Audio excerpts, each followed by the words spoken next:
been a very busy week in the world of politics between critical state elections and the push to pass President Biden's infrastructure and spending plans through Congress. Here to discuss it all and the latest is Minnesota Congresswoman Ilhan Omar. Congresswoman Omar, thank you for being with us. I know you just came back from the voting floor there on the Hill. You weren't voting on those two bills, though, that have been hanging in the balance. When do you think you will be able to vote on those two bills? Do you have a timeline, and do you think they'll pass? Well, good morning to you. It's great to be with you. And I wish we were voting on those bills, but we were voting to stop Republicans from sending us home. They wanted to adjourn and not finish the job we are here to do. I think we're very close. We're hearing that sometime today we will be able to cast our votes for the full Build Back Better agenda so that we can deliver for families across this country. Do you believe Democrats have enough support to pass these plans? So as you know, I serve as the whip for the Progressive Caucus. We have said all along that we have the numbers to be able to pass both of these legislation. I think that right now there are a few members in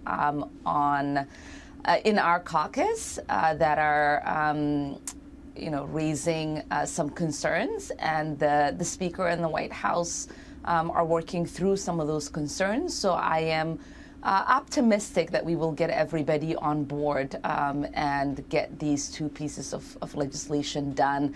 We've waited too long. I think so many people have been paying attention to this sausage-making process. We know that democracy is messy, but people are ready to see us govern. They're ready to see us deliver. There's so many families in my district and across the country that are, calling us and saying, what are you doing about childcare? When do you think we could have support for our elderly family members and, the folks who are disabled in our community? There's so many young people who are coming to the Capitol asking us when will there be action on the climate crisis.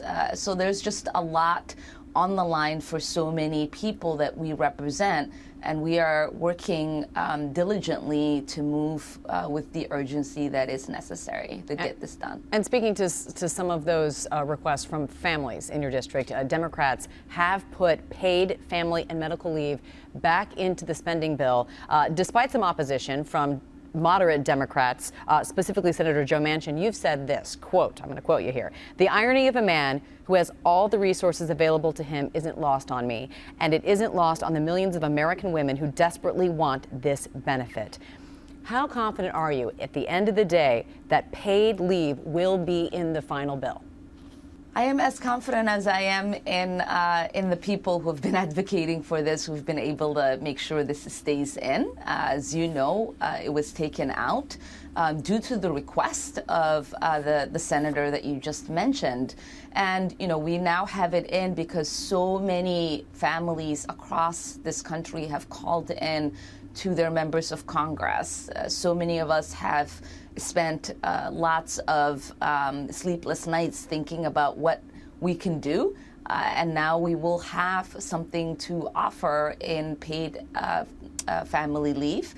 We're the only country in the developed world that doesn't provide this benefit to their citizens, and it is really important that we try to make sure that as we rank in sixth in the G7 countries for women participation in the workforce, that we do everything that we can to bring this up. If we're talking about an America First agenda that sort of a lot of our colleagues talk about, there's nothing more in trying to prioritize Americans by making sure that they have the necessary investments so that they can contribute to the economy and to their communities. Congresswoman, part of your district includes Minneapolis, where George Floyd, of course, was murdered last year. And this week in the elections, residents voted not to replace the Minneapolis Police Department with a new public safety department. What do you think needs to happen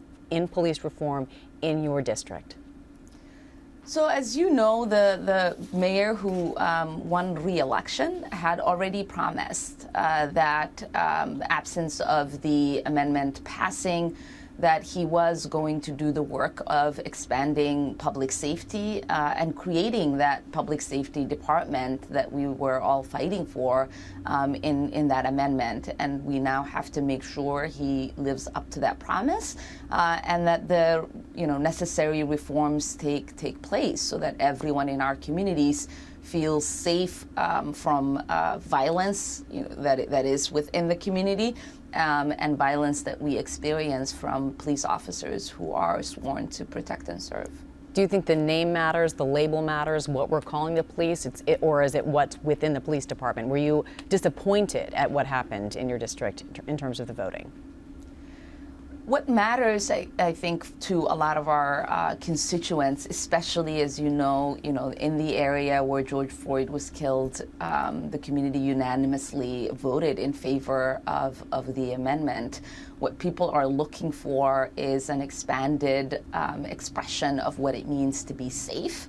They want our, lawmakers, the mayor and municipal leaders to take their cries for justice seriously and to make sure that there is a mechanism to hold police accountable, to have transparency, and to develop a community process that makes everyone feel like they are part of the creation of the new department that will ultimately be created.